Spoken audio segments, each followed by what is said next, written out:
నిన్న రాష్ట్రపతి గారి ప్రసంగంతో నాలాంటి వాళ్ళకైతే ఆశలు పెరిగినాయి, అనేక మందికి ఆశలు పెరిగినాయి. ఎందుకంటే ఈ బడ్జెట్లో అనేక రకాలైనటువంటి మార్పులు ఉంటాయని చెప్పడం, ప్రయోజనాలు ఉంటాయి ప్రజలకి అని బహిరంగంగా రాష్ట్రపతి ప్రసంగంలో చెప్పించడం, అధికారంలోకి ఈ దఫా వచ్చిన 100 రోజుల్లోపు భారీ మార్పులు చేసి చూపెడతానని చెప్పి ఒక పక్క నరేంద్ర మోడీ చెప్పడం ఒక ఎత్తు.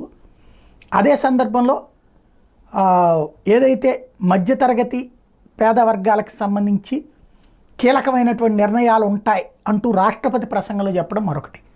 దీంతో ఆశలు పెరిగినాయి. మెయిన్ నాలాంటోడికి ప్రభుత్వం ఏదో సంక్షేమ పథకాలు ఇస్తుందని ఆశించం, కానీ రాత్రి పగలు కష్టపడి సంపాదించుకునే సొమ్ములో ఎక్కువ దోపిడీకి గురి కాకుండా ఉంటే బాగుంటుంది అనుకుంటా. అంటే దోపిడీ అనన్నారు, పన్ను కట్టడం దోపిడీ కాదు, కానీ పన్ను అనేటువంటిది జెన్యూన్గా ఉండాలి.